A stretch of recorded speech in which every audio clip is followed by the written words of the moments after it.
Abortion should be legal nationwide. Earlier this month, many women, hundreds of thousands of women, lost their constitutional right to have an abortion. Abortion should be legal nationwide. Earlier in our U.S. history, Roe v. Wade was a Supreme Court case ruling that made it an option for women to have an abortion and actually made it a constitutional right for women to have an abortion at a certain point of their pregnancy or towards a certain point of their pregnancy. And then alternative.org describes Roe v. Wade as a landmark decision that ruled abortion a constitutional right.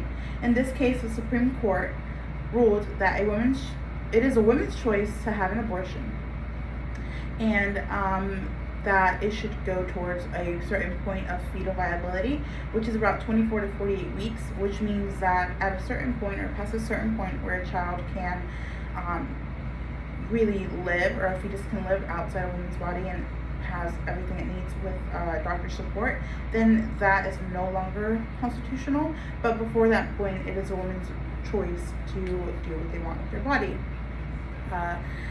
Earlier this year, the Supreme Court, like I mentioned, ruled this unconstitutional and basically overruled and overturned Roe v. Wade. This caused massive uproars in the U.S. Women, guys, every single person that was against this went and protested out, and yet nothing has been done. Many of our states are just going along with what the Supreme Court says, and if they said it's unconstitutional, they made a total ban on it as soon as that law or that overturn was enacted. Many states are in the decision-making process, I believe, so they're still up in the air on what they're going to do, and it more depends on whether they're a blue or red state. Obviously, local elections matter greatly in this deal because it is your local election that are going to be the ones making the choice for you, because they're your voice. Whoever you voted for in your local elections are your voice in just everything in general. So it is very important to vote for local elections. I believe the next one coming up is some point in November. So if you want to make a change, go vote. Women should have the right to choose what they do with their body. There are many circumstances where, of course, there's a point where if abortion is used as a form of birth control, of course, then that's an issue. But there are certain circumstances where a woman gets raped, a woman just does not have the mental capacity to have a child at that specific moment. They should be in their right to have an abortion, because it's worse to bring a child into this world that's going to suffer even more than just have an abortion before they're fully developed. In many cases, women go through trauma, and at this point, it's like they're in fear.